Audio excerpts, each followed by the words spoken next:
A millionaire hid and watched as his fiancée hated his twins. But the caregiver, "You're useless. I explicitly told you I didn't want to see those disgusting brats in my kitchen while I'm having breakfast."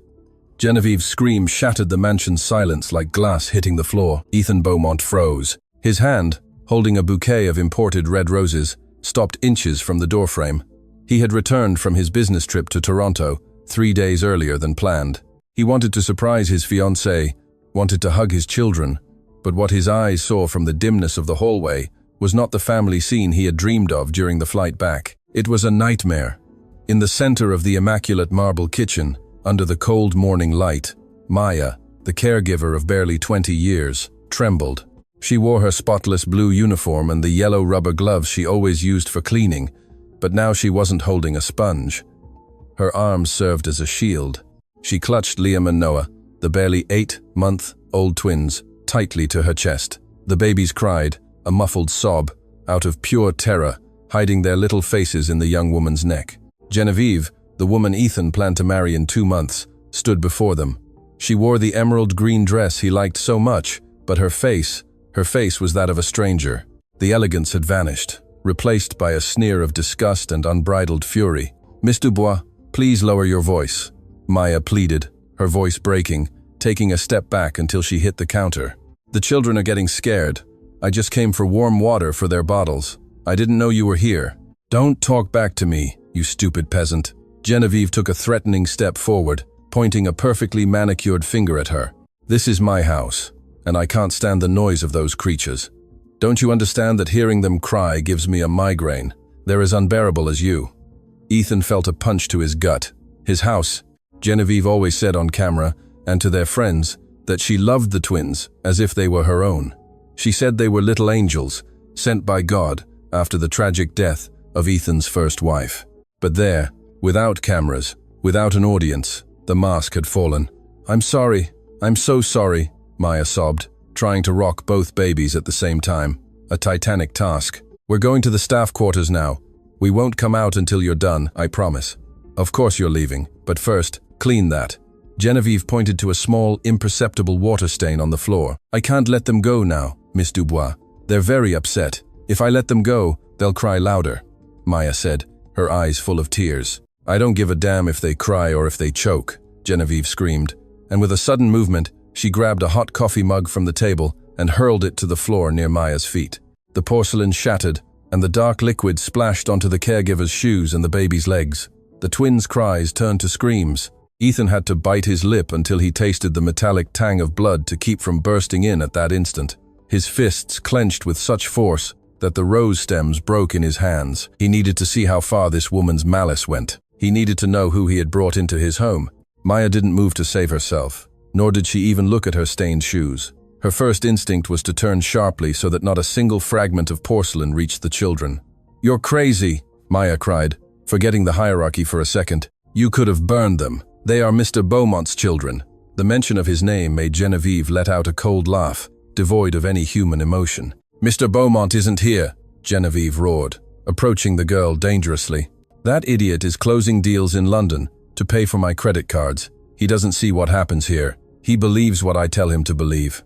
And you're just a disposable servant. If I tell him you broke the cup and attacked the children, who do you think he'll believe? His high society future wife or a caregiver who barely finished primary school?" Ethan's heart pounded so hard he feared the sound would betray him. That idiot thought the woman to whom he had entrusted his finances, his home, and most importantly, his children, saw him simply as an ATM with legs. Everything had been a lie. Every "I love you," every family photo on Instagram, every farewell kiss. It was all an Oscar-worthy performance.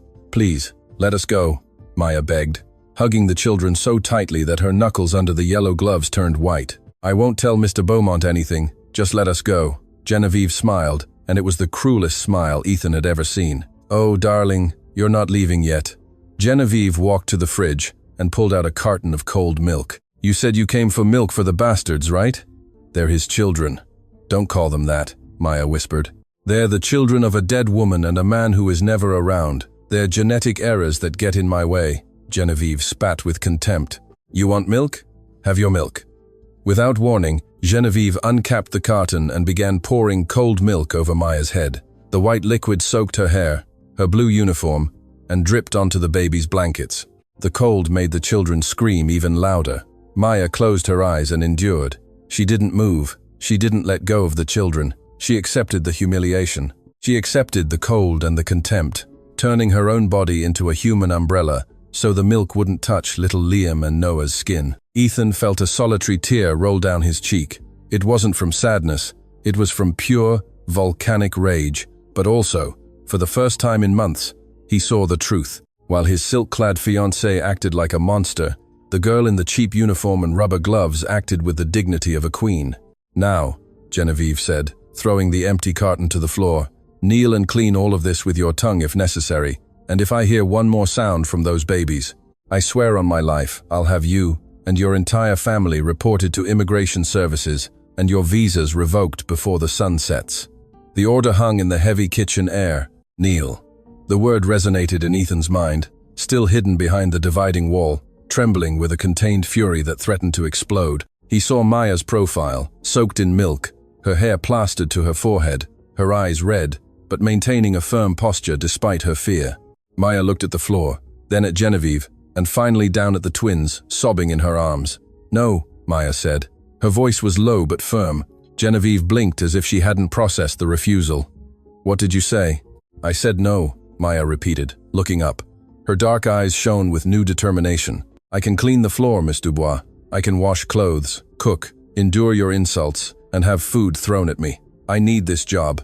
God knows I need it to help my sick mother, but I will not kneel before you while holding Mr. Beaumont's children. I will not put them on the floor full of glass and cold milk just to satisfy your ego." The silence that followed was terrifying. Ethan held his breath. He was witnessing a bravery that he himself didn't know if he would possess in that situation. Maya, a 20-year-old girl, without power or money, was confronting the lady of the house to protect children who were not her own. Genevieve's face transformed. Red color crept up her neck to her cheeks. "You dare defy me in my own house?" Genevieve hissed, approaching slowly. "You're an employee. You're nothing. I'm the future Mrs. Beaumont of this house.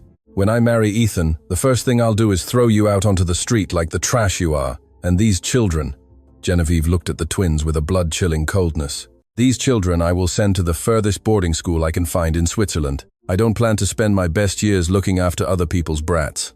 "Mr. Beaumont would never allow that," Maya replied, hugging the babies tighter. "He adores them. Ethan will do what I say." Genevieve laughed arrogantly. "He's obsessed with me. A few fake tears, a sexy dress, and he'll sign the boarding school papers, believing it's best for their education. He's a weak man, easy to manipulate." Every word was a dagger to Ethan. He felt stupid, blind. He had been about to hand over his children's lives to this woman. He remembered all the times Genevieve had suggested more quality time for just us two, or perhaps the children would be better with professionals. Now he understood the true meaning of those suggestions. She wasn't seeking their well-being, she was seeking to get rid of them. Genevieve, furious at the caregiver's lack of submission, looked for something else to hurt. Her gaze fell on one of the baby's hands. Little Noah clung tightly to an old, dented, worn silver rattle. It was the only memory they had of their biological mother. Ethan had given it to Noah that very morning before he left as a good luck charm. "Give me that," Genevieve ordered, extending her hand. "What?" Maya asked, confused, taking another step back. "That old, noisy junk the child has. Give it to me," Genevieve screamed, lunging forward. "No." Maya turned her body, shielding the baby with her shoulder. "It's from their mother. Mr. Beaumont said we should never take it from him. That woman is dead, and that rattle is hideous. It doesn't match my decor." Genevieve grabbed Maya's arm violently, digging her nails into the skin through the uniform fabric. There was a struggle. It was brief but intense. Maya, despite being smaller, had the strength of someone defending what she loved. She didn't let go of the children, and she didn't let Genevieve reach the rattle. "Let go of me!" Maya cried, lightly pushing Genevieve with her elbow to free herself. Genevieve stumbled backward, losing her balance on her high heels, and had to grab the table to avoid falling. The indignation on her face was absolute. "You touched me," Genevieve shrieked, her eyes wide. "You assaulted me. This is physical assault. I'm calling the police right now. You're going to jail, you savage. You attacked me first. I was just protecting Noah." Maya was openly weeping now. The terror of jail mixed with the anguish of losing the children. "No one will believe you." Genevieve pulled her phone from her pocket. Her fingers trembled with rage as she dialed. "I'm calling security to drag you out, and then the police. And when they arrive, I'll say you tried to rob me and that you mistreated the children. I have the marks on my arm where you pushed me. It's my word against yours." Maya fell to her knees, but not to clean. She fell, overcome by the weight of injustice. She hugged the two babies on the floor, sobbing over their little heads. "Please, Miss Dubois, don't do that. Don't separate me from them," Maya pleaded. Genevieve smiled triumphantly, phone to her ear. "Too late. Say goodbye to your life, servant." It was at that precise moment, just before Genevieve could press the call button, that a deep, grave voice, laden with lethal authority, emerged from the shadows of the hallway. "There's no need for you to call anyone, Genevieve." Time stopped. Genevieve froze. Color instantly drained from her face. The phone slipped from her fingers and fell to the floor with a dry thud. Ethan stepped out of his hiding place. He no longer held the roses. He had dropped them to the floor, trampled, just like his love for her. He walked slowly, hands in his pockets, but his gaze was so intense it seemed capable of setting the air ablaze. He didn't look at Maya. His eyes were fixed on the woman who, 5 minutes ago, was going to be his wife. "Oh, Ethan," Genevieve stammered, her voice trembling, trying to compose a nervous smile. "Darling, what a surprise." "No, I wasn't expecting you until Friday." Ethan stopped 2 meters from her. He ignored her greeting. He ignored her attempt to approach. His voice was calm, terrifyingly calm. "I know, and thank goodness I came earlier, because if I had been 1 day later..." Ethan left the sentence hanging in the air, charged with menace. Then he lowered his gaze to Maya, who was still on the floor, trembling, covering his children. He saw her soaked in milk, her arms bruised, surrounded by broken glass. Genevieve, recovering her manipulative instinct, threw herself at him, feigning tears. "Ethan, my love, thank goodness you arrived. That woman went crazy. She attacked me, tried to rob me, and when I caught her, she poured milk on the children. You have to fire her. She's dangerous." Ethan raised a hand, ordering her silence without touching her. Then he did something Genevieve didn't expect. He walked past her as if she were a piece of furniture. He knelt in front of the caregiver and with infinite delicacy placed a hand on Maya's shoulder. "Maya," he said softly, "please, stand up." "Sir, I didn't..." Maya could barely speak. "I know," Ethan interrupted her, and then slowly turned to Genevieve. His eyes were pure ice. "I heard everything, Genevieve. Every word." Genevieve stumbled backward, hitting the kitchen island. The game was over, but the war had just begun. The silence in the kitchen was heavier than the marble countertop. Ethan kept his gaze fixed on Genevieve, an unblinking gaze that stripped her soul bare. Genevieve, cornered against the kitchen island, attempted one last desperate tactic. Her face changed in a fraction of a second, going from terror to a mask of offended indignation. She smoothed her green dress, swept her hair back, and lifted her chin, recovering that high society arrogance that used to intimidate everyone, except now, in front of Ethan, it seemed ridiculous. "Every word," Genevieve repeated, letting out a nervous, sharp laugh. "Please, Ethan, don't be so dramatic. You're taking things out of context. I was educating her. Yes, that." She pointed at Maya, who was still on the floor, trembling under Ethan's protective hand. "This girl is a savage, my love. She has no manners. She almost dropped Liam. I had to be tough, so she'd understand that you don't play with your children's safety. I did it for you. Everything I do is for you." Ethan didn't respond to Genevieve. Instead, he looked down at Maya. The young caregiver had her eyes closed, expecting a shout, a blow, or dismissal. Cold milk still dripped from her hair, soaking the shoulder of her uniform and mixing with the tears that fell onto the baby's blankets. The twins, sensing the tension, had stopped screaming, but sobbed in silence, clinging to Maya's neck as if she were their only lifeline in the middle of a shipwreck. "Maya," Ethan said again, his voice soft, brutally contrasting with the violence of the atmosphere. "Give me Noah." Maya opened her eyes, startled. "Sir, they're dirty. They have milk on them. I'll stain your suit." "I don't care about the suit," he cut in firmly, but without anger towards her. "Give him to me." With trembling hands, Maya handed him one of the babies. Ethan took his son in his arms. The child, feeling his father's strong arms, hid his face in his chest. Ethan felt the dampness of the milk on his Italian silk shirt. He felt the cold that had penetrated the baby's clothes. He closed his eyes for a second, fighting the urge to destroy everything in the room. His son was freezing. He quickly removed his suit jacket and placed it over Maya's shoulders, also covering the other baby, Liam, who was still in the girl's arms. "Cover up," he ordered. You're trembling.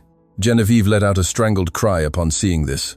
Her eyes widened. What are you doing? She shrieked, taking a step forward, forgetting her role as a victim. That jacket is an Armani. It's worth more than that low-class servant's life. Are you going to put it on her? She's dirty, Ethan. She smells of sour milk and poverty. Ethan turned slowly. He held his son in one arm, and, with the other hand, helped Maya to her feet. The image was powerful. The millionaire, the humble caregiver, and the children, forming a circle of protection, from which Genevieve was excluded. Shut up, Ethan said. It wasn't a shout. It was a quietly delivered sentence. I won't shut up, Genevieve exploded, losing her temper. I've been putting up with this for months. Months of pretending I care about these brats to please you, and now you show up and treat me like a criminal for bringing order to my own house. Your house. Ethan took a step towards her, making Genevieve retreat until she hit the fridge again. You said they were genetic errors. You said they were in the way. Genevieve turned red. The veins in her neck stood out. She could no longer maintain the lie, so she decided to use the truth as a weapon. And they are, she yelled, spitting the words with venom. Look at them. They're a burden, Ethan. We're young. We're rich. We have the world at our feet. We could be traveling, enjoying life. But no, we always have to be worried about whether the children are crying, whether they're hungry, whether the caregiver is useless. They ruin everything. They ruin our intimacy. They are my children, Ethan said with a chilling coldness. They are her times, children. Genevieve pointed into the air, referring to the deceased wife. She's dead, Ethan. Get over it. I'm alive. I'm the woman in your bed. And you know what? Yes, I hate them. I hate that they look like her. I hate that they steal your attention from me. And I hate having to pretend to be the perfect mother for your social media. I'm fed up. Maya, wrapped in Ethan's oversized jacket, took a step back, horrified by the confession. She covered baby Liam's ears so he wouldn't hear the hatred in that woman's voice. Thank you, Ethan said. Genevieve blinked, confused by the response. What? Thank you for taking off your mask before I signed the marriage certificate. Ethan stroked Noah's head. Thank you for showing me that the only mistake here was me, for choosing you. Genevieve felt the blow. The fear of losing her status, her unlimited credit card, the parties, the family name, hit harder than any slap. She tried to recompose herself, soften her tone, manipulate again. Ethan, my love, I'm stressed. The wedding, the preparations. I said things I didn't mean. You know I love them. It's just that this girl provokes me. She gives me dirty looks. She wants your money, Ethan. Look at her. With that innocent face. She plays the victim, so you'll save her. She's a gold digger. Ethan looked at Maya, saw her hunched over, eyes downcast, ashamed to be the center of the discussion, concerned only with calming the children. Then he looked at the broken porcelain on the floor, the spilled milk, the red mark on Maya's arm, where Genevieve had grabbed her. She stood between you and my children to protect them, Ethan said. She let herself be humiliated. She let herself be drenched. And she was willing to clean the floor on her knees just so you wouldn't harm them. That's not being a gold digger, Genevieve. That's being a mother. Something you can never be because your heart is dry. Don't compare me to the caregiver. Genevieve shrieked hysterically. I am Genevieve Dubois. I have class. I have a name. You have a name, Ethan corrected. But you have no class. Class isn't the dress you're wearing, Genevieve. Class is how you treat people who can't defend themselves. And you are the poorest person I have ever met in my life. The air in the kitchen was charged with static electricity. The twins, feeling safe in their father's and Maya's arms, had almost completely calmed down, reducing their crying to small, occasional whimpers. That sudden silence from the children made Ethan's words resonate with greater brutality. Genevieve breathed heavily, her chest rising and falling violently. The humiliation of being rejected in front of the staff was unbearable for her ego. Fine, she said, crossing her arms and adopting a defensive, haughty posture. If you're going to side with her, do it. Stay with your caregiver and your problematic children. But I'm warning you, Ethan, if you cancel the wedding, you'll be the laughingstock of all of high society. The invitations have already been sent. The press is waiting for the event of the year. Are you going to humiliate me publicly? Are you going to cancel everything over a tantrum and a spilled glass of milk? Ethan advanced, closing the distance between them. His physical presence was imposing. Genevieve, for the first time, felt real fear. Not fear of losing money, but fear of the man in front of her. A glass of milk? Ethan asked in a dangerous whisper. You think this is about the milk? It's just a stain, she insisted desperately. It cleans up. I heard about the boarding school, he blurted out. Genevieve froze, opened her mouth to speak, but no sound came out. Switzerland, Ethan continued, quoting her words with surgical precision. The furthest I can find. I don't plan to spend my best years looking after other people's brats.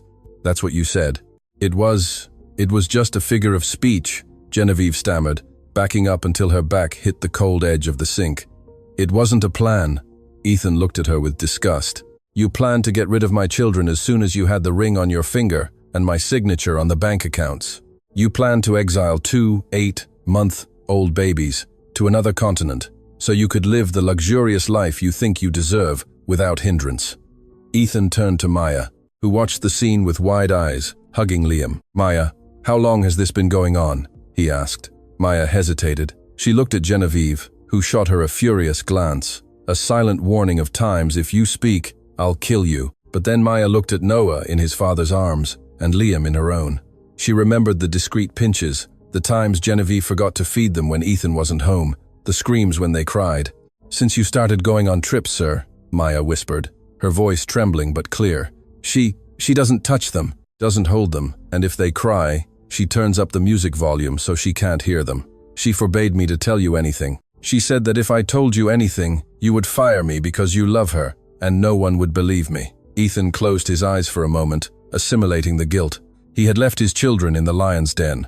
She's lying, Genevieve shrieked. She's a liar. She's saying that to save her job. Quiet, Ethan said without opening his eyes. Then he opened them, and they were devoid of any affection. It's over, Genevieve. What? She asked incredulously. Everything's over. The wedding, the relationship, your life in this house. I want you out now. Genevieve let out an incredulous laugh. You can't kick me out. I live here. My things are here. I have rights. We're common law partners in the eyes of the law. You're nothing. Ethan cut her off, his voice rising in volume for the first time.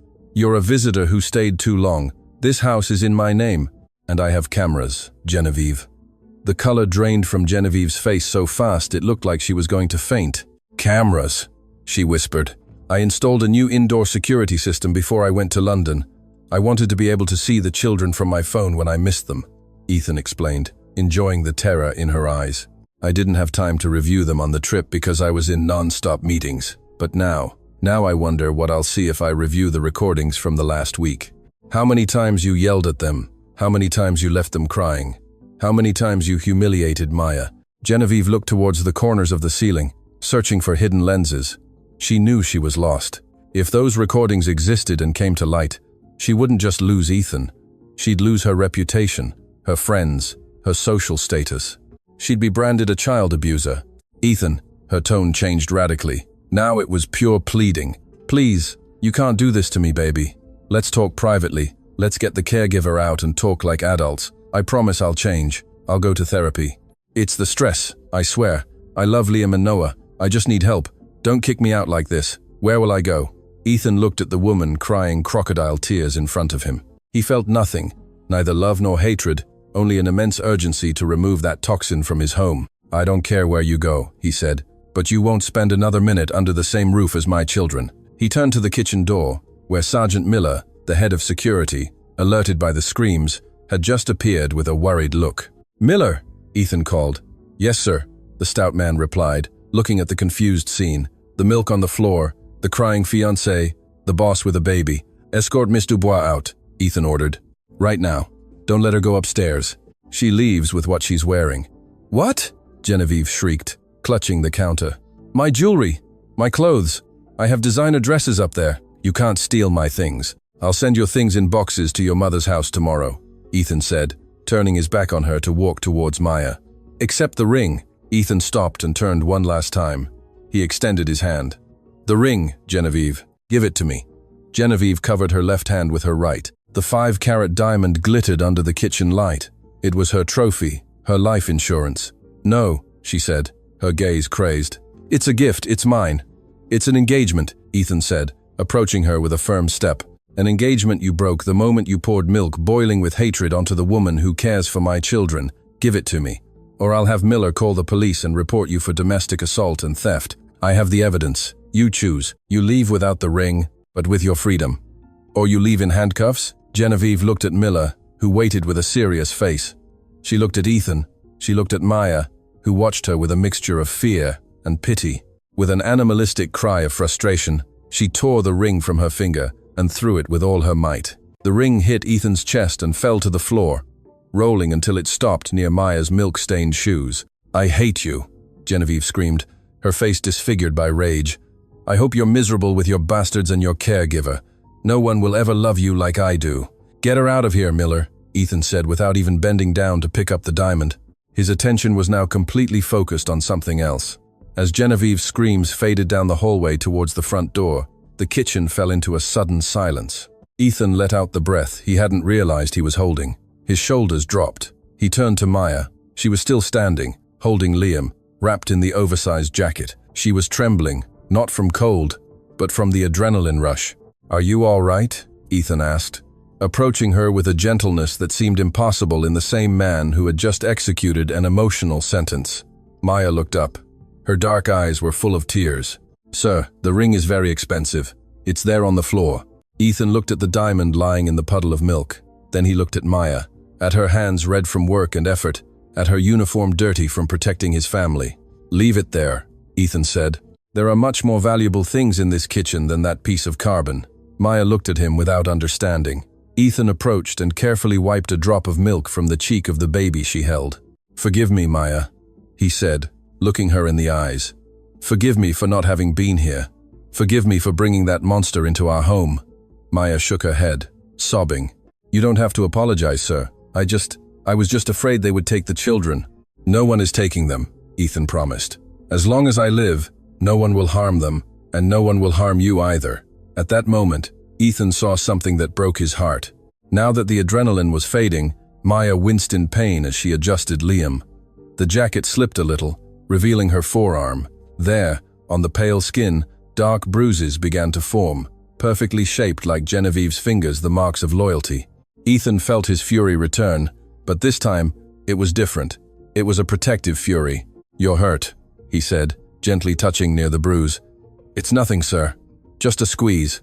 "It's nothing," he repeated ironically. "You defended yourself like a lioness against a woman twice your age and malice." Ethan made a decision at that instant. The hierarchy of that house had just been broken forever. There was no longer sir and caregiver. There was a father and the woman who had saved his children. "Come," he said, gently guiding her out of the soiled kitchen. "Let's go to the living room. You need to sit down. We need to talk, but not as boss and employee." Maya followed him, still dazed, leaving behind the shattered kitchen, the millionaire ring lying in the mess, and the life they had known until 10 minutes ago. Everything had changed, and though Genevieve was gone, the real story was just beginning. The mansion's main living room was plunged into a deathly silence, an overwhelming contrast to the screams and chaos of just a few minutes ago. Ethan entered, carrying Noah, while gently guiding Maya, who held Liam in her arms, towards the cream-colored Italian leather sofa. "Sit down," Ethan said, not as an order, but as an urgent request. Maya hesitated. She looked at her dirty uniform, stained with sticky milk and cold coffee. She looked at the immaculate sofa that cost more than she would earn in 10 years of work. "Sir, I'll get the furniture dirty. I'd better go to my room, change quickly, and come back to attend to the children." "Sit on the furniture," Ethan grumbled, and with one hand, he gently pushed the young woman's back until she slumped onto the sofa. The twins, exhausted from crying and stress, began to fall asleep against Maya's chest and Ethan's shoulder. He looked around, feeling like a stranger in his own house. Everything was luxury, modern art, open spaces, and coldness. There was no warmth. Until that moment, he hadn't realized that his home looked more like a museum than a place where children grow up. "Wait here, don't move," Ethan said. He carefully placed Noah on the sofa, nestled next to his brother in Maya's lap, and rushed towards the master bathroom. He returned seconds later with a first aid kit and an ice pack wrapped in a soft towel. He knelt in front of Maya, the great business magnate. The man who made his competitors tremble with a glance was kneeling on a Persian rug attending to his caregiver. "Give me your arm," he asked. Maya flinched, embarrassed. "Really, sir? It's not necessary. My mom always says I have peach skin. It bruises easily, but it heals quickly." "Maya." Ethan looked her in the eyes. There was pain in his gaze, a deep and honest pain. "Please, let me do this. It's the least I can do after not being here to prevent it." She nodded slowly and extended her left arm. Ethan delicately rolled up the wet uniform sleeve. What he saw made him clench his jaw until it ached. Genevieve's fingers were marked in dark purple on the girl's white skin. 5 brutal pressure points. It hadn't been a grab to stop her. It had been a grab to hurt, to dig in her nails. Ethan opened the jar of anti-inflammatory ointment, took a little with his fingers, and began to apply it to the bruises. His hands, large and calloused, moved with unexpected tenderness. Maya held her breath. The contact of his skin against hers sent an electric current that had nothing to do with pain. "Why didn't you call me?" Ethan asked, his gaze fixed on the bruise, not daring to look at her. "I have a private phone. Miller gave it to you when we hired you. Why did you endure this in silence?" Maya lowered her gaze to the twins' sleeping heads. "She said you wouldn't believe me. She said that men like you always choose the pretty high society woman over the caregiver." Ethan stopped his hand. The silence thickened. "And you believed it? You believed I was that kind of man?" "I don't know you, sir," Maya replied with brutal honesty. "You're never here." The word struck Ethan harder than any insult from Genevieve. It was the truth. He was a ghost in that house. A check provider, not a father, not a present human being. "You're right," he whispered. "You're absolutely right." He continued applying the ointment in silence. Then he gently placed the ice on the area. "Was there anything else?" he asked, fearing the answer. "Aside from the yelling and pushing, did she threaten you with anything else? Because I saw the terror in your eyes when she mentioned the police." "It wasn't fear of jail, Maya. It was another kind of fear." Maya swallowed. A lump formed in her throat. "My mother, she's very sick. She has advanced diabetes and needs dialysis. The insurance you provide me, the medical insurance from this job, covers her treatment." Ethan looked up, surprised. "And Miss Dubois knew that. She told me that if I spoke up, she wouldn't just fire me without a letter of recommendation, but she would make sure I was blacklisted by agencies. She said she would use her influence so no one would ever hire me again." A solitary tear escaped Maya's eye. "Without this job, my mother would die, sir. Literally. We have no savings. We live paycheck to paycheck." Ethan felt a deep nausea. Genevieve hadn't just physically abused her. She had emotionally kidnapped her. She had used the life of a sick elderly woman as a bargaining chip to torture Maya and the children. It was a calculated, sociopathic cruelty. "My God." Ethan ran a hand through his hair, frustrated.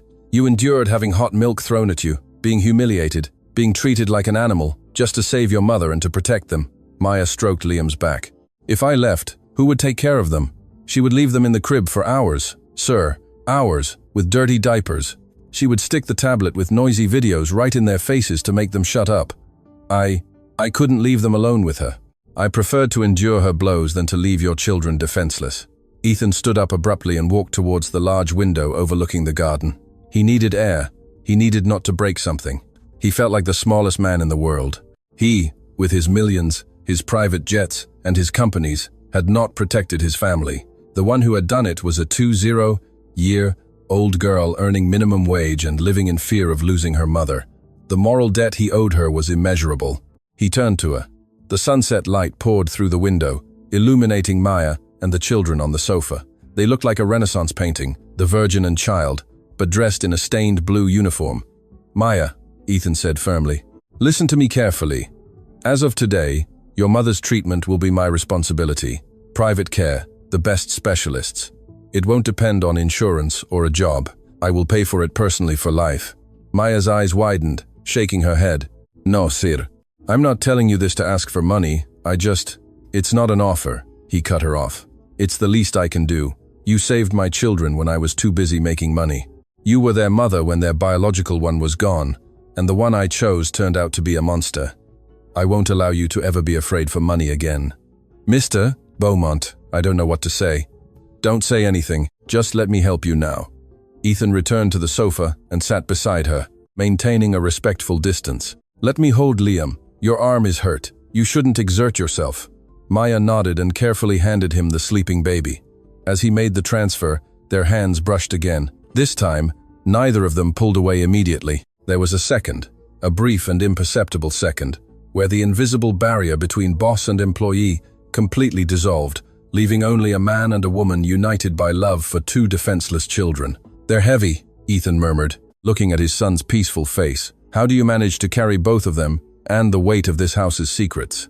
Love doesn't weigh anything, sir, she replied in a whisper. What weighs is evil, and that has already walked out the door. An hour passed, the house darkened, and Ethan turned on the dim lights in the living room. The twins began to wake up, and with waking came hunger. A synchronized cry broke the fragile calm that had settled in the room.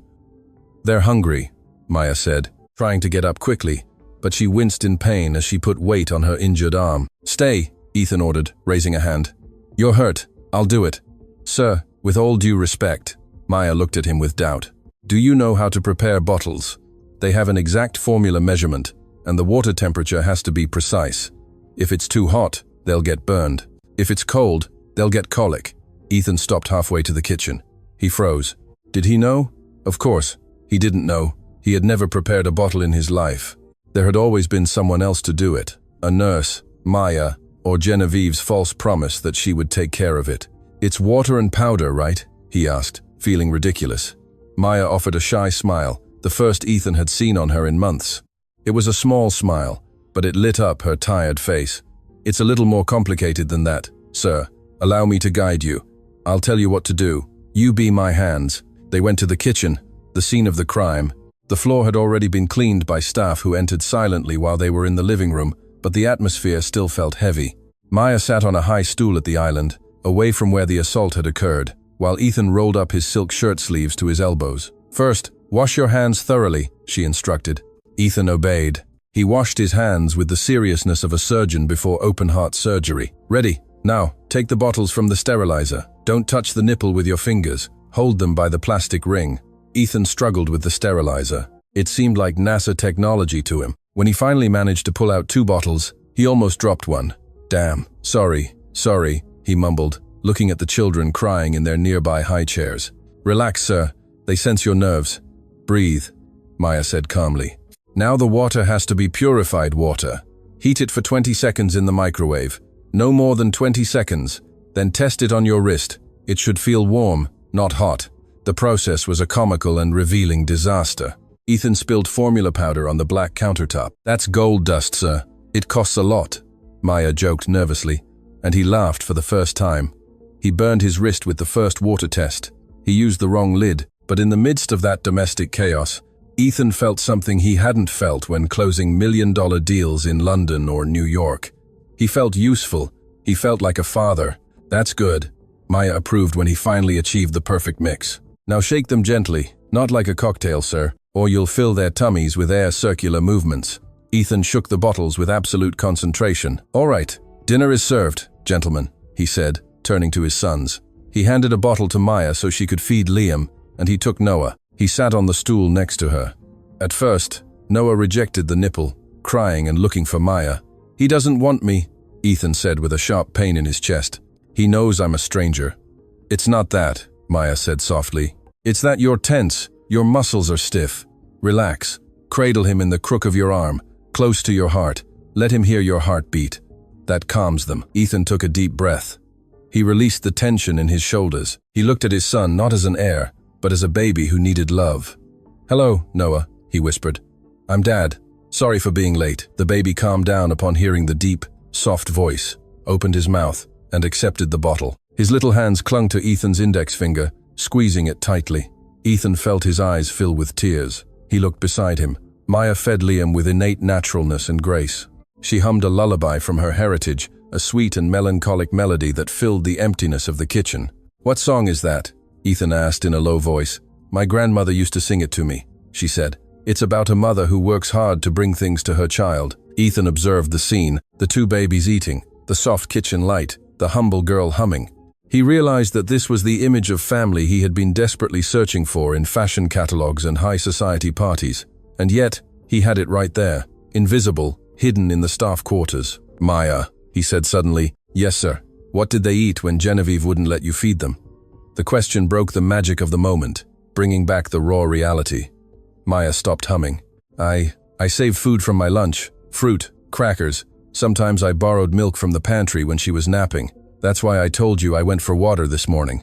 She controlled the formula. She said it was very expensive and that they ate too much.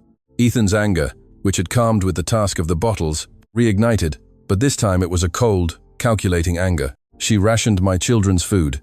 She said that if they ate too much, they would get fat, and fat babies didn't look good in Instagram photos, Maya confessed, lowering her head.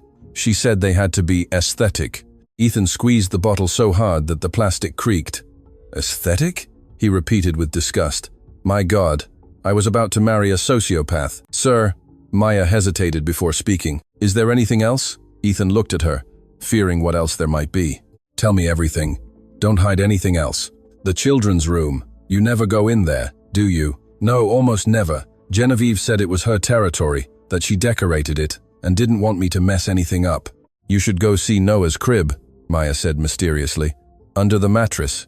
What's under the mattress? See for yourself when they finish eating. 20 minutes later, with the babies satisfied and gently burping on their shoulders, they went upstairs. The children's room was a designer fantasy, neutral colors, imported wooden toys that seemed never to have been touched, linen curtains, everything perfect, everything cold. Ethan placed Noah on the changing table and went to the crib. He lifted the latest generation orthopedic mattress. There, hidden between the bed base and the mattress, was a small electronic device, an old tablet connected to an external battery. What is this? Ethan asked, pulling it out. Turn it on, sir. It's what she put on for them so they wouldn't bother her. Ethan pressed the button. The screen lit up. It wasn't cartoons. It wasn't classical music. It was white noise, pure static at a deafening volume, and a looped recording of a voice, Genevieve's voice. Shut up, go to sleep or I'll hit you. Nobody loves you, shut up. The recording repeated over and over. Ethan felt his legs give way. He sank onto the carpet with the tablet in his hand. She put this on for them to sleep. She said it was sleep training, Maya said from the doorway, tears in her eyes. She said that way they'd learn that crying was useless because no one would come. I would take it away whenever I could, but she would hide it in different places. Today I found it there. Ethan looked at the infernal device. He looked at his children who were now watching him from Maya's arms. He understood why Noah clung to his finger with such desperation. He understood the terror in their eyes when Genevieve entered the kitchen. She wasn't just a bad stepmother. It was systematic psychological torture, and then the horror transformed into absolute clarity. Ethan stood up. His face no longer showed doubt, nor tiredness, nor even sadness. It only showed resolve. Miller, he said, pulling out his phone and dialing the head of security. Prepare the car. Sir, it's late, the voice on the other end replied. Where are we going? To the police station, Ethan said, looking at the tablet. And call my lawyers, all of them. I want the complete criminal defense team in my office first thing tomorrow morning. Genevieve is not just leaving this house. She's going to prison. He hung up the phone and looked at Maya. And you, he said, you're going to pack your things. Maya felt her world collapse. You're firing me? She asked in a thin voice. After everything? Ethan approached her and took her hands firmly. No, Maya, I'm not firing you, but you're not going to keep sleeping in the staff quarters. That room is an undignified shoebox. As of tonight, you're staying in the upstairs guest room, the one next to mine. Sir, that's not right. I'm the caregiver. You are the only family these children have, Ethan said. And the only person I trust in this damn world. Pack your things. Today, a new life begins for all of us. Could Ethan put Genevieve in jail with this new evidence? Would Maya accept her new place in the mansion, or would fear of society stop her? Maya's suitcase lay on the bed in the staff quarters. It was an old suitcase with a broken zipper and a missing wheel, inherited from an uncle who had tried to cross the border years ago. Inside, her belongings told the story of a life of hardship.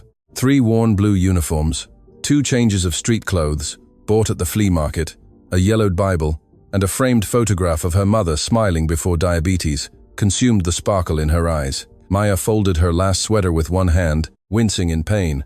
The ointment Ethan had applied soothed the burning, but the bruise on her arm throbbed with every movement, a purple reminder of Genevieve's fury. Don't take the uniforms, a voice said from the doorway. Maya jumped, startled. Ethan was there, leaning against the frame of the small, damp staff quarters door. The room had no windows, only a loudly humming exhaust fan. Ethan looked at the peeling paint, the mattress sunken in the middle, and the dampness on the ceiling. He felt a deep shame. His dog slept in a heated kennel, while the woman who cared for his children slept in a cell. Sir, they are my work uniforms, Maya said, lowering her head. I need them for tomorrow. No, Ethan entered the room, filling the small space with his presence.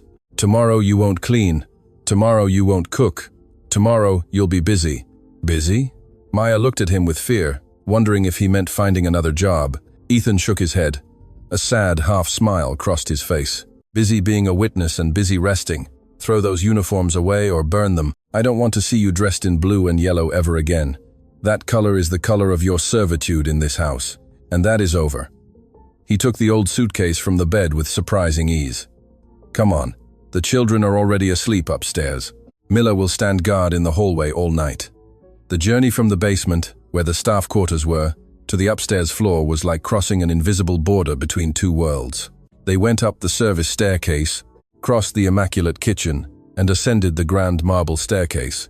Maya walked a step behind him, feeling as if her mere presence soiled the carpets. Ethan opened a solid wooden double door at the end of the hallway, directly opposite the twins' room. "This is your room," he announced. Maya entered and gasped. The guest room was 3 times larger than her mother's entire house. It had a king-size bed with Egyptian silk sheets, a private balcony overlooking the city, a bathroom with a jacuzzi, and a giant flat-screen TV. "Sir, this is too much," she whispered, hugging herself. "I can't sleep here. I'll ruin the sheets. I'm not used to it. I'll fall off that big bed." Ethan placed the suitcase on the floor and turned to her. His face was serious, but his eyes were warm. "Maya, listen to me. You slept on the floor to protect my children from broken glass. You put your body as a shield. There is nothing in this house, absolutely nothing, that is too good for you. You have earned this place, not as an employee, but as the guardian of this family." "But what will people say?" she asked, her voice trembling with insecurity. "A caregiver sleeping on the main floor? Let them say what they want." Ethan cut her off firmly. "The people who matter are safe in the room across the hall. Thanks to you. Now rest. Tomorrow will be a long day. My lawyers will be here at 8. I need you to tell them everything you saw, everything you heard, without fear. I will be by your side every step of the way." Ethan walked towards the door, but stopped before leaving. "And Maya?" "Yes, sir?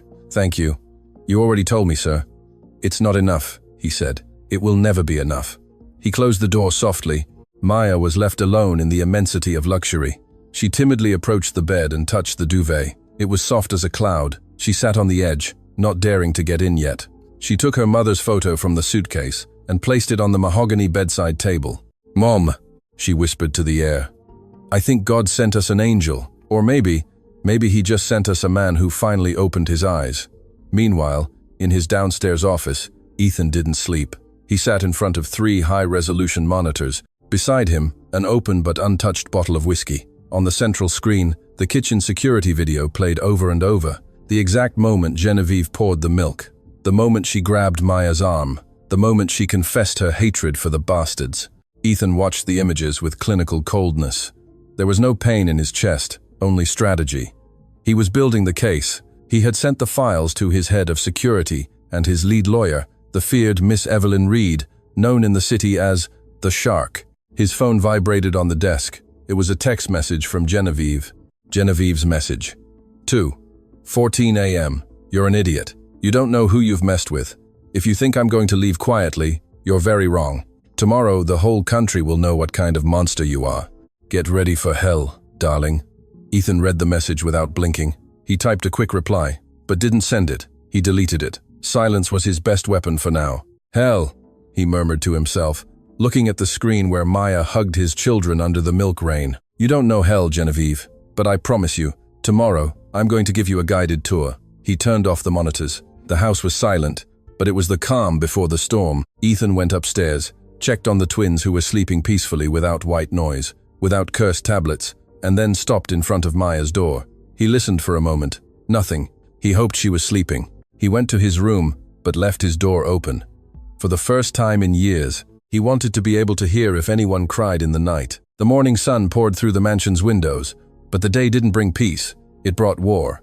Ethan woke up to the sound of his phone exploding with notifications.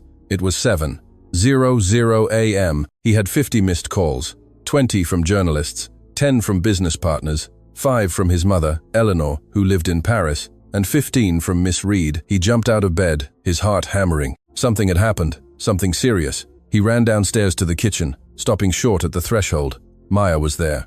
She was wearing one of her old jeans and a simple white t-shirt, not the uniform. She was cooking scrambled eggs.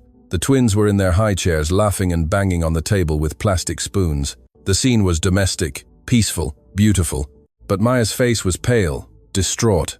She was looking at the small kitchen television, which was on with the volume low. "Maya," Ethan began.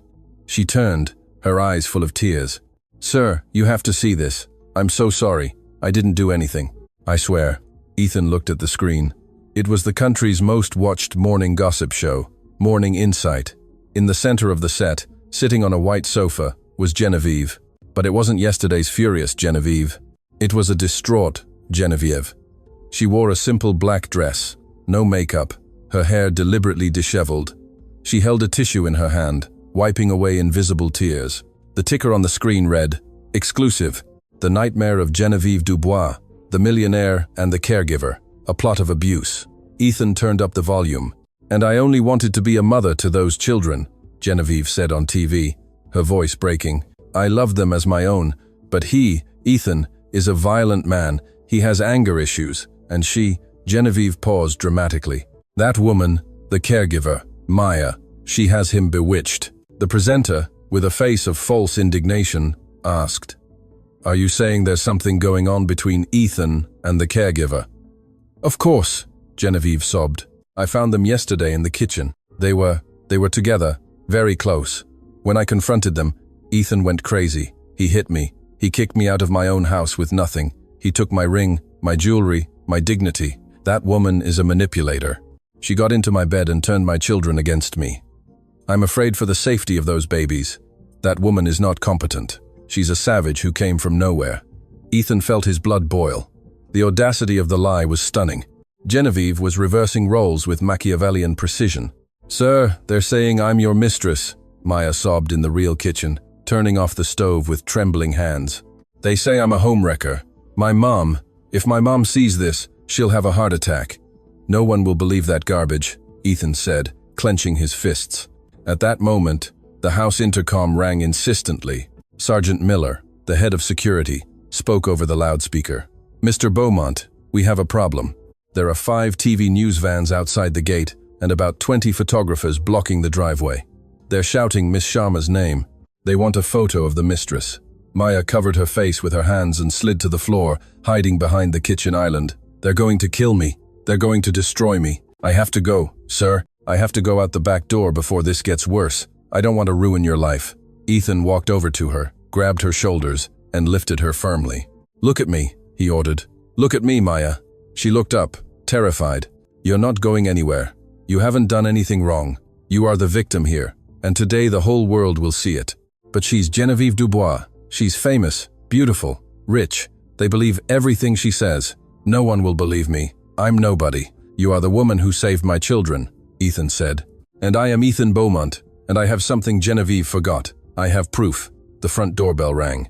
"That must be Miss Reed," Ethan said. "Maya, do you trust me?" "Yes, sir. I think so." "Then dry those tears. Give the children breakfast. I'm going out." "You're going out?" she asked, scared. "Out there with the journalists." "Not only am I going out," Ethan adjusted his shirt collar, though it was wrinkled from a poor night's sleep. "I'm going to give them the show they came for." Ethan walked towards the main entrance. Miller and 2 other guards were holding the door. "Open the gate," Ethan ordered over the radio. "Sir, are you sure?" "They'll swarm you," Miller warned. "Open the gate and let the cameras in, all of them. Let them into the garden. I want a press conference at my door in 5 minutes." While Miller, stunned, executed the order, Ethan pulled out his phone and connected to the house's audio and video system. He selected the file marked Times Evidence 1, Kitchen Times and Times. Evidence 2, Tablet. He stepped onto his mansion's porch. The flash of cameras was blinding. Journalists shouted questions like hungry wolves. "Mr. Beaumont, is it true you hit Genevieve? Is it true you were sleeping with the nanny? Where is the caregiver? Genevieve says she fears for her life." Ethan raised a hand. His face was stone. The natural authority emanating from him slowly quieted the clamor until it became a tense murmur. "Good morning," Ethan said, his voice clear without needing a microphone. "I have heard the statements of my ex-fiancée, Genevieve Dubois. They are serious accusations: domestic violence, adultery, child abuse." Journalists brought their recorders closer, expecting an apology, a weak denial. "Genevieve says a picture is worth 1,000 words," Ethan continued. "I agree. That's why I'm not going to give you a speech. I'm going to give you the truth." Ethan pointed to the enormous television screen installed on the outdoor terrace, usually used to watch soccer matches with friends. With a touch on his phone, the black screen came to life. The silence in the garden became absolute. On the giant screen appeared the date and time. Yesterday, 10:14 a.m. The image was crisp, 4K, and with high-fidelity sound. Everyone saw Genevieve enter the kitchen. Everyone heard her screams, "You're useless. I hate those bastards." Everyone saw how she threw the hot coffee. Everyone watched with collective horror as she poured cold milk over Maya's and the baby's heads. Everyone heard the confession, "I want the money. I'll send them to a boarding school in Switzerland. They're in the way." The journalists were agape. Some lowered their cameras, shocked. Others filmed with more frenzy, knowing they had the scoop of the year. The video ended. Ethan didn't stop it. He then played the audio from the tablet. Genevieve's voice, distorted by hatred, filled the garden. "Shut up. Nobody loves you. Mom died because of you." Ethan turned off the screen and turned to the stunned crowd. "That is the woman who is crying on national television right now," Ethan said in a glacial voice. "The woman who accuses Maya Sharma, a 20-year-old girl earning minimum wage, of being the villain. Maya Sharma endured burns, humiliations, and blows to protect my children from that monster. Those bruises Genevieve claims to have on her arms, did she inflict them herself? Or did she get them while struggling when trying to assault an 8-month-old baby?" Ethan looked directly at the mobile unit camera broadcasting live. "Genevieve, if you're watching, my lawyers are already at the Crown Prosecutor's office. You have 1 hour to turn yourself in before they issue an arrest warrant for aggravated child abuse, physical assault, defamation, and emotional distress. The show is over." He turned and walked towards his house door. "Mr. Beaumont! Mr. Beaumont! Where is Maya? We want to talk to the hero!" The journalist now shouted, changing the narrative in a second. Ethan stopped at the threshold, turned, and said one last sentence. "Maya is having breakfast with my family, and I ask you to respect her privacy, or the next lawsuit will be against you." He went in and closed the heavy door, leaving the chaos outside. The silence of the foyer greeted him. Maya was there, standing at the foot of the stairs, holding the twins. She had seen and heard everything from the side window. She was crying, but this time it wasn't from fear. Ethan approached her. He felt exhausted, as if he had run a marathon, but seeing her safe, he felt an unknown peace. "You did it?" she asked. "You showed that to everyone?" "To everyone," Ethan confirmed. "No one will believe her anymore, Maya. Never again. Your name is clean." Maya lowered her gaze, unable to process that such a powerful man had exposed his own private life just to defend her. "Thank you," she whispered. "No one has ever done anything like that for me." Ethan extended his hand and with a gentle gesture wiped a tear from her cheek. "Get used to it," he said, "because as long as you are in this house, no one will touch you." At that instant, the house phone rang. Ethan answered on the wall intercom. It was Miss Reed. "Ethan, I saw the broadcast. Brutal, but effective. The Crown Prosecutor's office just saw the video. They issued the order. The police are on their way to the television studio to arrest Genevieve live." Ethan looked at Maya and his children. "Let them take her," he said. "Let them take her far away." How would Genevieve react to seeing the police enter the TV set? What would happen when Ethan's mother arrived from Paris after seeing the scandal? The Times Morning Insight, Times television studio, was in a tense, vibrating silence. Minutes before, Genevieve Dubois had the audience in the palm of her hand, shedding perfect tears and painting Ethan as a monster. But something had changed in the air. Cameramen murmured among themselves, looking at their phones. The host, Brenda, nervously touched her earpiece, listening to urgent instructions from the control booth. Her usually composed face visibly paled. "Genevieve," Brenda said, cutting off her guest's rehearsed sob, We have last-minute information." Genevieve wiped away a non-existent tear with her silk handkerchief. "Is it him? Is he trying to threaten me again? I told you he's a dangerous man." "It's not a threat, Genevieve," the presenter said, her tone of voice shifting from empathy to professional coldness. "It's a video. Mr. Ethan Beaumont has just made public a security recording from his kitchen." Genevieve's victim's smile faltered for a fraction of a second. "A video? It's surely edited. He has a lot of money. He can pay experts to manipulate images." "Production, put it on screen," Brenda ordered, ignoring the excuse. On the giant screen behind Genevieve, the crisp image of the kitchen appeared. The entire country saw in high definition how Genevieve grabbed Maya's arm. They heard the sound of the mug hitting the floor. They saw the milk falling on the caregivers and the babies' heads, but the worst was the audio. Genevieve's voice, shrill and cruel, filled the studio. "I don't give a damn if they drown." Genevieve jumped to her feet, knocking over her lapel microphone. "That's a lie. It's artificial intelligence. It's a setup," she screamed, looking at the cameras with wide eyes. "Take that down. You're forbidden to show that. I'll sue you. Please sit down," Brenda said, taking a step back from the woman's aggression. "The video has been verified by authorities in real time, and it's not the only thing. We have audio from a tablet hidden in the crib." "Shut up," Genevieve shrieked, losing all composure. Her mask of a society lady had disintegrated, revealing the deranged woman she truly was. "You're all idiots, everyone. I'm the victim. That caregiver provoked me. She wanted to steal my fiancé." At that moment, the double doors of the studio burst open with a metallic clang. It wasn't a commercial break. It wasn't a producer. 4 uniformed police officers entered the set, walking directly towards the white sofa under the spotlights. The chief of the operation, a stern-faced man, held a paper in his hand. "Genevieve Dubois," the officer announced, his voice booming over her screams. "You are under arrest." "What?" Genevieve recoiled until she hit the giant screen where her own malice repeated on loop. "You can't touch me. Do you know who my father is? I'm a Dubois. You have an arrest warrant for aggravated domestic violence, child abuse, attempted extortion, and making false statements." The officer recited, pulling out a pair of metallic handcuffs that gleamed under the studio lights. "Put your hands behind your back. Now."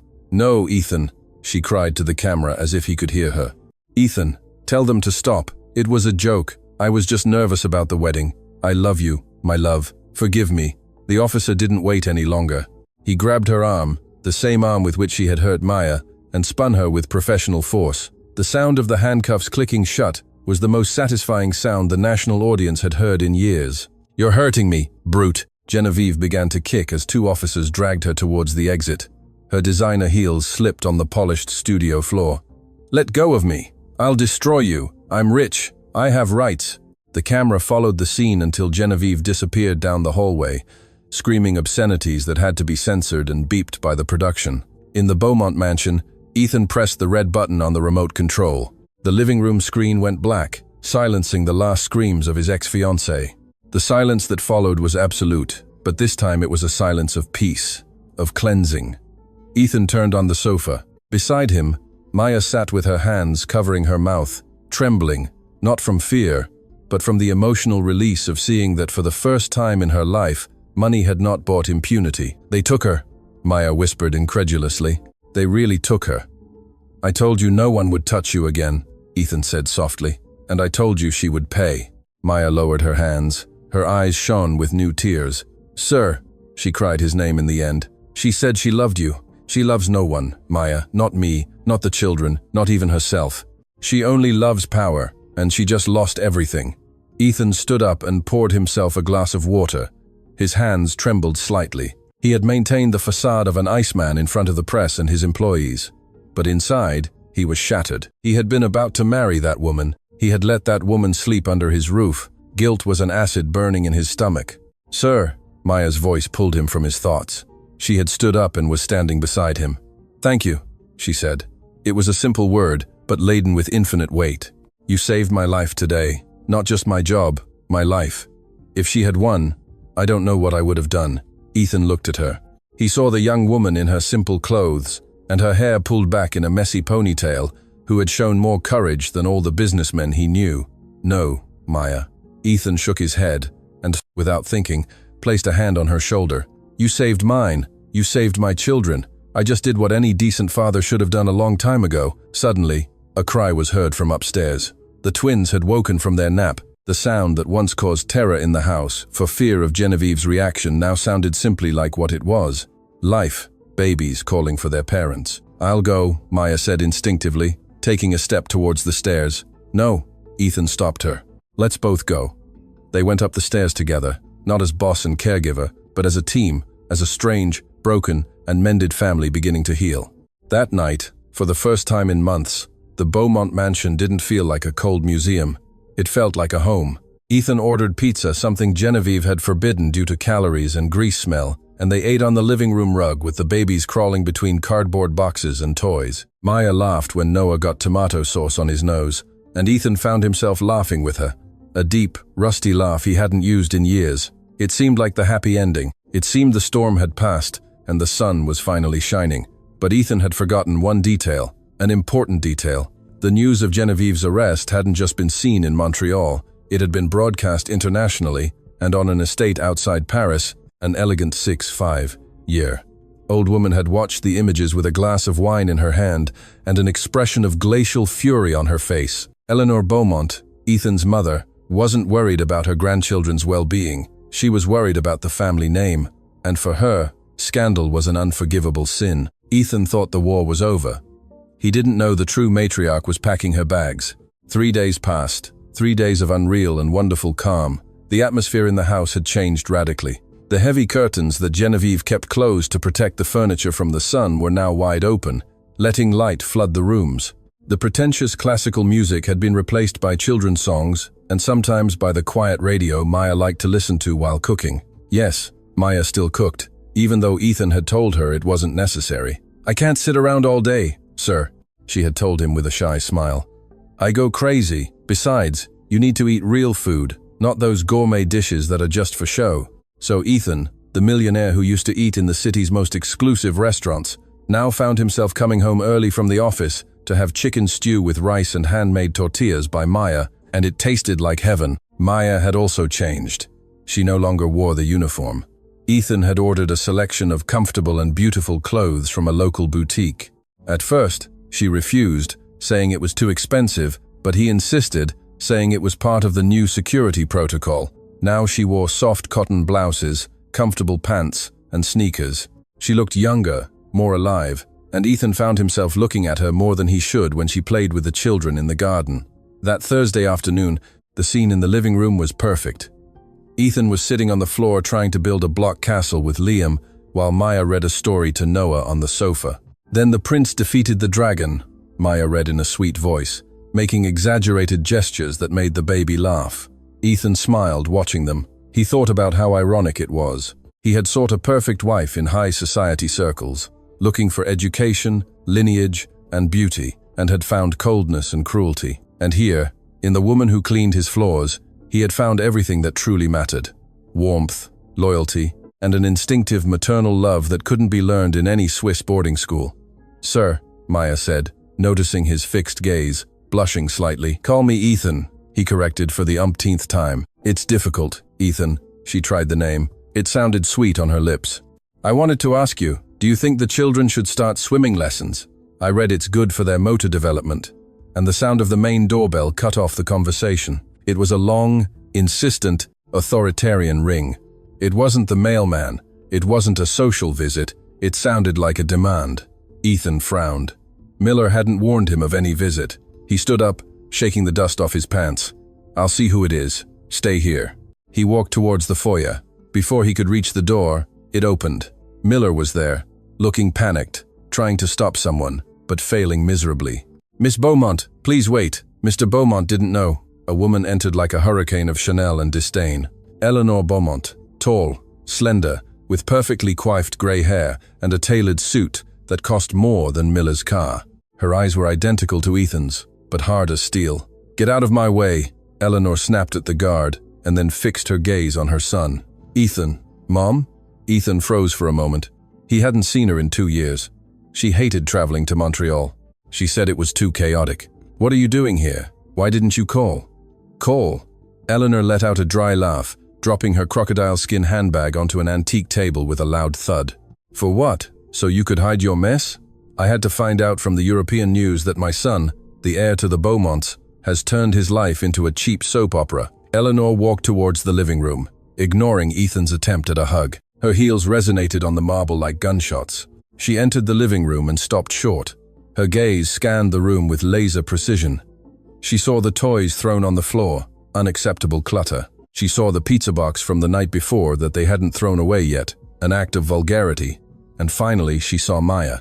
Maya had stood up quickly, hugging Noah to her chest like a shield. She felt small, insignificant, before the imposing presence of that woman, who looked at her as if she were a grease stain on a white shirt. Well, Eleanor said, dragging out the words. So this is the famous hero. Mom, please. Ethan entered behind her, positioning himself tensely between the two women. Don't say please, Ethan. Eleanor cut in, continuing to look Maya up and down, with absolute contempt. This is why you cancelled your wedding to a Dubois. For this little caregiver? Don't talk to her like that. Ethan's voice boomed in the room, surprising even his mother. She's Maya, and she saved your grandchildren from being abused while you were comfortable in Europe. Don't be naive. Eleanor turned to him, furious. Genevieve was a difficult woman. Yes, perhaps she had character, but abuse? Please. It was surely all a trap set by this little woman. She pointed an accusing finger at Maya. Look at her. It's obvious what happened. She saw a rich, lonely man. She saw an opportunity and provoked the fiancé to record her and play the victim. It's the oldest trick in the book, Ethan, and you fell for it. Hook, line, and sinker. Maya felt tears burn her eyes. Again, another rich woman judging her without knowing her. Again being the villain in someone else's story. Madam, I didn't. I was just taking care of the children, she whispered. Don't address me, you little thief. Eleanor barked. You are an employee. Your job is to clean and be silent. And from what I see, she looked at Maya's street clothes. You've taken many liberties. You already feel like the lady of the house. Are you already trying on the rings? Enough. Ethan grabbed his mother's arm, forcing her to look at him. In this house, you don't speak to Maya like that. She lives here. She is part of the family. And if you can't respect her, then you can turn around and go back to the airport. The silence that followed was deafening. Eleanor looked at her son's hand on her arm. Then she looked at his defiant eyes. Never, in 35 years, had Ethan dared to kick her out. Are you kicking me out? Eleanor asked in a dangerous whisper. Your mother? For her? I'm asking for respect, Ethan said, releasing her. Genevieve is in jail because she tried to destroy my children. Maya saved them. If you have a problem with that, the problem is yours, not ours. Eleanor smoothed the sleeve of her suit. Her face became an inscrutable mask. She was an expert chess player and knew that a frontal attack hadn't worked. She needed another strategy. She smiled a cold smile that didn't reach her eyes. All right, Ethan, you're right. I'm upset from the trip and the scandal. She looked at Maya again, this time with a false gentleness that was even more terrifying than her screams. My apologies, dear. I'm a protective mother. I just want what's best for my son. Maya didn't trust her, but nodded slightly. I understand, madam. Good, Eleanor said, walking towards the sofa and sitting as if it were a throne. I'll stay a while. I want to get to know my grandchildren, and I want to see with my own eyes if this situation is as idyllic as my son says. Ethan knew his mother was lying. He knew she was staying to investigate, to find flaws, to subtly destroy Maya day by day until she herself decided to leave. It was a declaration of Cold War. Miller, Ethan called, without taking his eyes off his mother. Take my mother's luggage to the guest room in the East Wing. The East Wing? Eleanor asked, arching an eyebrow. Why so far? The main guest room is right here next to yours. That room is occupied, Ethan said firmly. Oh yes, by whom? By Maya, Ethan replied. Eleanor's face contorted into a grimace of pure disgust. You have the caregiver sleeping on the main floor next to your bedroom. She let out a cruel laugh. Ethan, be careful. People will think you're not just paying her to look after children. Let them think what they want, he said. Maya, please take the children to the garden for a moment. I need to speak to my mother alone about the rules of this house. Maya nodded, grateful for the escape route. She took Liam and Noah and almost ran towards the garden door. When the glass door closed, Eleanor dropped the smile. That girl is dangerous, Ethan. She's a gold digger, a textbook example, and I'm not leaving here until you realize it and get her out of our lives. Then get ready for a very long stay, Mom, Ethan replied, because she's not going anywhere. Eleanor crossed her legs and pulled out a silver cigarette case. We'll see, son, we'll see. Oil and water don't mix. And that girl is puddle water. You are virgin olive oil. Sooner or later, nature will put everything in its place. What would Eleanor plan to humiliate Maya and make her quit? Could Maya withstand the pressure of a mother-in-law who hated her because of her social class? There it is. I knew it. Eleanor Beaumont's triumphant cry echoed in the guest room, silencing the murmur of the party being held downstairs. The matriarch held up, with gloved fingers, an antique emerald ring. The jewel shone under the lamplight with an accusatory green glint, but the ring was not in her jewelry box or her purse. Eleanor had just dramatically pulled it from under Maya's pillow with rehearsed theatricality. Maya, standing by the door in a wine-colored cocktail dress that Ethan had given her just hours before, felt the floor disappear beneath her. Her face lost all color. "No," she whispered, her voice choked. "I didn't. I never." "Shut up, you thief!" Eleanor turned to Ethan, who stood in the hallway with an impassive face. "Do you see, son? Do you see it now? I told you. They call her a little mouse. She gains your trust, gets into your bed, and meanwhile she ransacks your house. My Colombian emerald has been in the family for 3 generations, and this caregiver had it hidden like a rat." Behind Ethan, a couple of high society guests Eleanor had insisted on inviting for a welcome dinner whispered, scandalized. The trap had been perfect. Eleanor had organized the dinner not to celebrate, but to expose. She had forced Maya to sit at the table. She had humiliated her with questions about French literature and etiquette that she knew the girl couldn't answer. And finally, she had staged the grand finale, the theft. "Call the police, Ethan," Eleanor ordered, walking towards him with the jewel in her hand. "This time there are no cameras to save her. The ring was in her bed, in her room. It's a clear case. I want her dragged out of here in handcuffs, just like the other one. It's poetic justice." Maya looked at Ethan. Her eyes were filled with absolute panic. But she didn't plead. She didn't shout that she was innocent. She simply looked at him with that resignation of someone who has been hit by life too many times. If he believed his mother, if he thought for a second that she was capable of stealing, then nothing they had lived through mattered. "Ethan," Maya said in a thin voice, "I don't know how that got there. I swear on my mother's life." "Stop swearing on your sick mother," Eleanor snapped with disgust. "You surely stole this to pay for her medicines. It's pathetic." Ethan took a step forward, entering the room. His presence filled the space, charged with an electric, dangerous energy. He didn't look at Maya.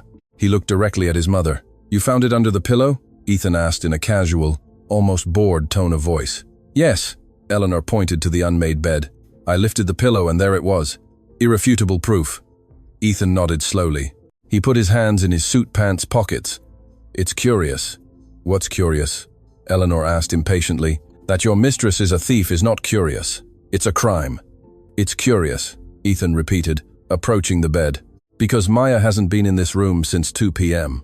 She's been with me in the office going over the children's schedules. Then we were in the garden playing with Liam and Noah, and after that, she got ready in the downstairs guest bathroom, because you insisted on it." Eleanor's smile wavered slightly. "Well, she could have put it there this morning."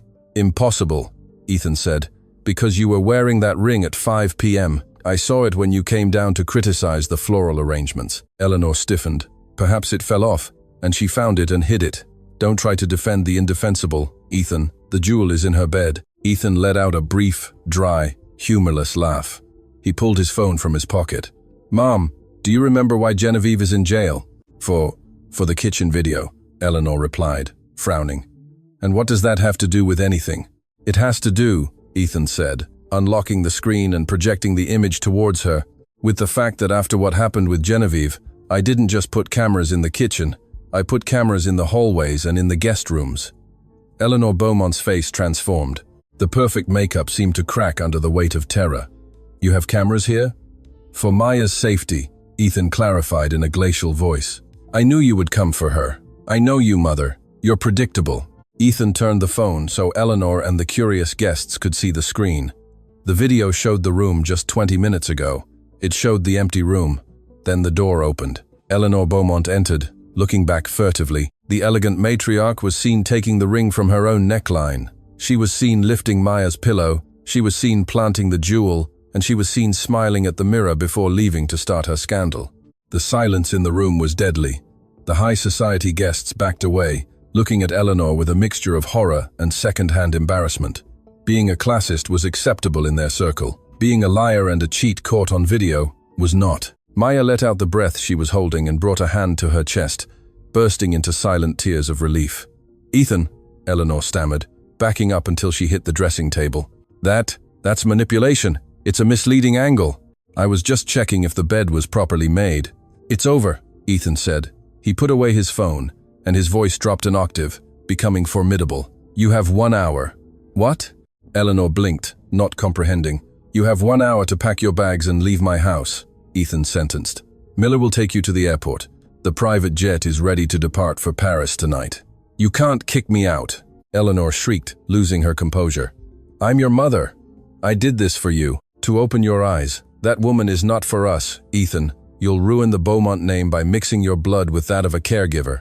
Ethan walked towards Maya, put an arm around her shoulders, and pulled her close firmly, protecting her.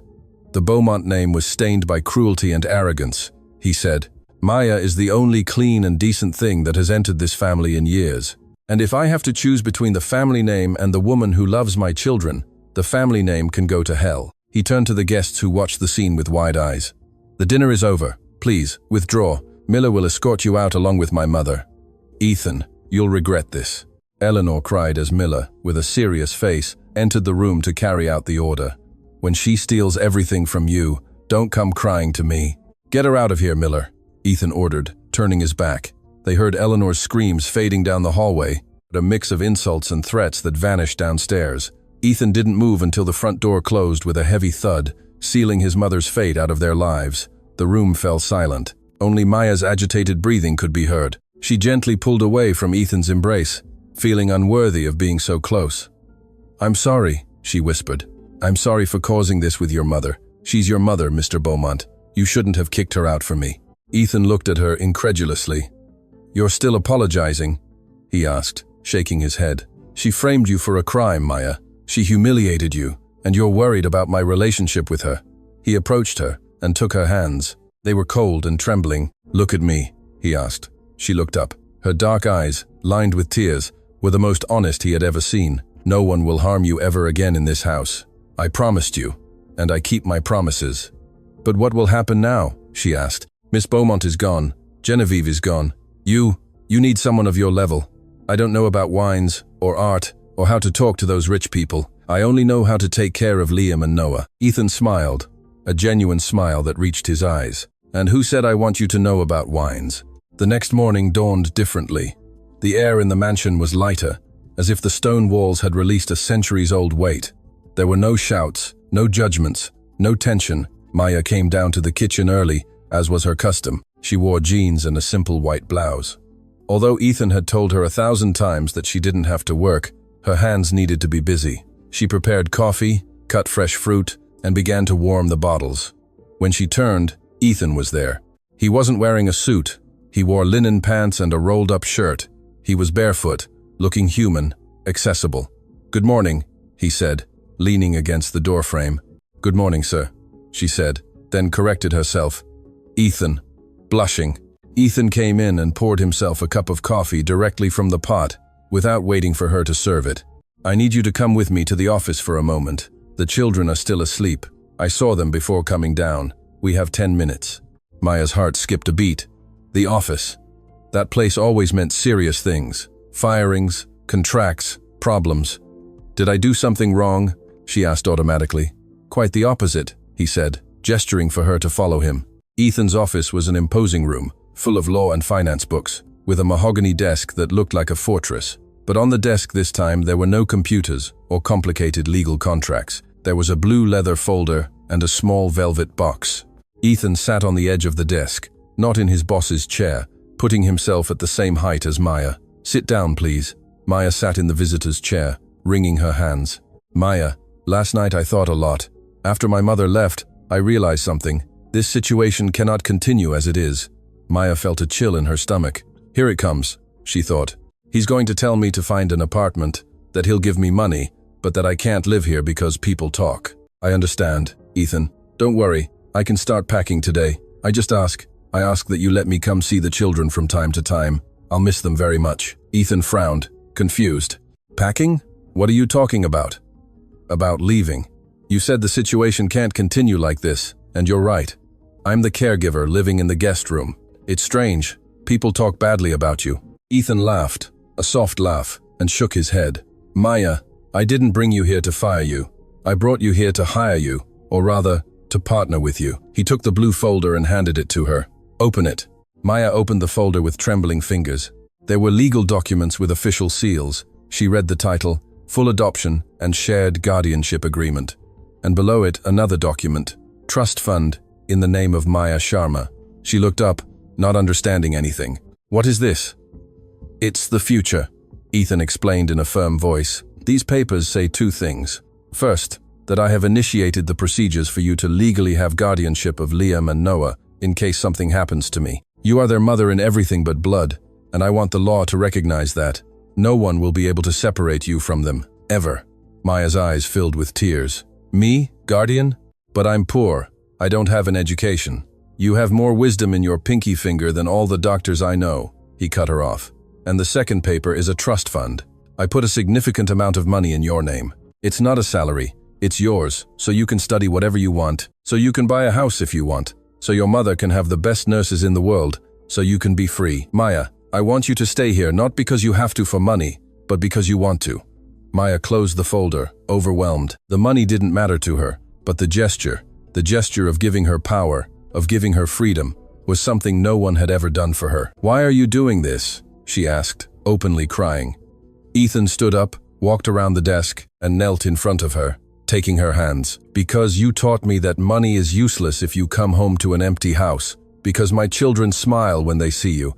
And because, Ethan hesitated for a second, dropping his guard completely. Because I smile when I see you too. He opened the small velvet box on the table. Maya held her breath, expecting an engagement ring. But it wasn't that. It was a key, an old, wrought iron key. It's not a ring, Ethan said, seeing her expression. I'm not going to propose to you today. That would be taking advantage of the situation, and you deserve a real courtship. You deserve dates, you deserve flowers. You deserve for me to fall in love with you little by little, not to buy you. Maya smiled through her tears. Then what is it? It's the master key to the house, Ethan said, placing it in her palm and closing her fingers over the cold metal. It opens all the doors, the entrance, the office, the safe, the wine cellar. Until now, you had the service key. You came in through the back. That's over. With this key, you enter through the grand door. You are the lady of this house as much as I am. You are in charge here. If you don't like a painting, we'll remove it. If you want to change the furniture, we'll change it. This is your house, Maya. Maya looked at the key. It was heavy. It meant responsibility, but it also meant belonging. She was no longer the guest. She was no longer the caregiver. She was the lady of the house. What if I make a mistake? She asked with fear. What if I don't know how to be a rich lady? I don't want a rich lady, Ethan said, standing up and pulling her up with him. I want Maya. I want the woman who sings a lullaby from her heritage while she cooks. I want the woman who faces down lions for my children. Be yourself. That's more than enough. At that moment, a noise in the hallway interrupted them. It was babbling. Ethan and Maya went into the hallway. The twins, Liam and Noah, had woken up. They had managed to get out of their room, which now had a low safety gate open, and were crawling down the hallway at full speed, laughing. Seeing Ethan and Maya together, the babies screamed with joy. Dad, Noah babbled for the first time clearly. Mama, Liam said, looking at Maya and extending his arms. Time stopped. Maya froze. He said, Mom? Ethan smiled, his eyes bright. I think the children voted before us. Maya ran to them and dropped to the floor, hugging the two little whirlwinds. Ethan joined the hug on the hallway carpet. There, on the carpeted floor, with the master key in Maya's pocket, and the babies saying their first words, Ethan knew he had made the best decision of his life. He had lost a trophy fiancé, but he had gained a real life. So, Ethan said, looking at Maya over his children's heads, do you accept the position, co-captain of this ship? Maya wiped away her tears, kissed Liam's forehead, and looked at Ethan with new confidence. I accept, but with one condition. Which is? He asked, ready to give her the world. That you cook tonight. I'm exhausted from all the emotion. Ethan let out a hearty laugh. Deal. But I warn you, I only know how to make sandwiches. That's enough, she said, smiling. As long as we're together, with bread and water, I'm happy. Peace had arrived, but the love story was just beginning. How would the first real date between the millionaire and the former caregiver go? What would happen when society saw them together for the first time? 1 year, 365 days had passed since that fateful morning in the kitchen, where a spilled glass of milk changed the destiny of 4 lives. The garden of the Beaumont mansion was unrecognizable, not from renovations, but from the energy. Where before there was silence and trees pruned with military rigidity, now there was laughter, white balloons, and rows of golden chairs occupied by the most important people in the city. But in the front row, in the place of honor usually reserved for royalty or foreign dignitaries, sat an elderly woman with wrinkled hands resting on a cane. It was Maya's mother. She no longer had the grayish skin of illness. Thanks to the best doctors Ethan's money could buy, her diabetes was controlled, and her eyes sparkled with a mixture of disbelief and pride. "Are you nervous?" Ethan asked. They stood behind a large floral arch of white roses, hidden from the guests' view. Ethan wore an impeccable black tuxedo, but his hands, usually firm for signing million-dollar contracts, trembled slightly. Maya looked at herself. The full-length mirror they had placed there reflected an image she struggled to recognize. There was no blue uniform, no yellow rubber gloves. She wore a simple, elegant French lace wedding dress that fit her figure delicately. In her hair, a discreet diamond tiara sparkled under the afternoon sun. "I'm not nervous about the wedding," she confessed, adjusting his tie with familiarity. "I'm nervous about the heels. I still feel more comfortable in sneakers." Ethan smiled and kissed her forehead. "If you get tired, I'll carry you. I'll carry you to the altar, and I'll carry you for the rest of my life if necessary." The music began to play. It wasn't the traditional wedding march. It was a soft instrumental version of a lullaby, the song from her heritage, that had united their hearts in the kitchen. "It's time," Ethan said, offering her his arm, but Maya shook her head. "I won't walk in alone. You have to wait for me there with them." Ethan nodded, understanding the symbolism. He walked out first, towards the makeshift altar under the old oak tree. The crowd held its breath. Ethan Beaumont, the golden bachelor, looked happier than ever. And then the true protagonists made their entrance. Liam and Noah, now almost 2 years old, wobbled down the central aisle, dressed in miniature suits, identical to their fathers. They carried a small cushion with the rings. They weren't crying, they weren't scared. They walked, laughing, waving to people, safe and loved. When they reached Ethan, he knelt and hugged them. "Good job, my men," he whispered. Then everyone stood up. Maya appeared. The silence was absolute. There were no murmurs of criticism about her humble past. The dignity with which she walked, the light that emanated from her, silenced any prejudice. She didn't look like a former caregiver. She looked like a queen who had conquered her kingdom through kindness. Upon reaching the altar, Ethan took her hand. The priest began the ceremony, but when it came time for the vows, Ethan asked to speak, took the microphone, and looked at the hundreds of guests, but then fixed his eyes on her. "Maya," he began, his voice broken by emotion. "A year ago, I was the poorest man in the world. I had full bank accounts, but an empty house. I had a magazine, perfect fiancé, but my children lived in terror. I was blind." Ethan paused, squeezing her hand. "You didn't come into my life to clean my house. You came to clean my soul. You endured cold, humiliation, and physical pain to protect 2 babies who were not your own. You stood before a monster with no weapon but your love. That day, in that kitchen, amidst spilled milk and broken glass, you taught me what true nobility is." Maya was openly weeping, and half the guests were too. "I promise," Ethan continued, "not only to love and respect you, I promise that you will never again have to be strong alone. I promise that my hands will serve to heal your wounds, not to cause them. And I promise that even though I now wear silks and diamonds, I will never forget the girl in the blue uniform who saved my family. I love you, Maya. You are my hero." Maya took the microphone. Her hand trembled, but her voice came out clear. "I don't have beautiful words, Ethan. I just know that love isn't what you say, it's what you do.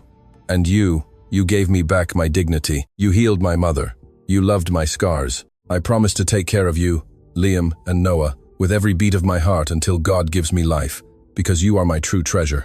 "You may kiss the bride," the priest said with a smile. The kiss was soft, tender, sealing not just a marriage, but the final victory of good over evil. The applause erupted like thunder. Liam and Noah hugged their parents' legs, completing the perfect picture. Meanwhile, kilometers away, in a very different place, reality was otherwise. The Federal Correctional Institution for Women was a gray, cold, and hopeless place. In the common dining hall, the noise of metal plates and the screams of the inmates created an unbearable cacophony. In a corner, a woman in a worn, dirty orange prisoner's uniform was on her knees. Genevieve Dubois, the woman who used to spend thousands of dollars on weekly manicures, now had cracked hands and broken nails. She held a stiff bristled brush and a bucket of gray, soapy water. "Move it, Dubois," a hefty guard shouted, hitting her baton against the table. "That floor needs to shine. You missed that spot there." Coming, Genevieve murmured, her voice hoarse. She had lost her haughtiness. She had lost her sparkle.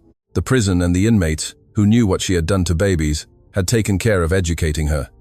Genevieve scrubbed the floor hard, feeling the burning in her muscles.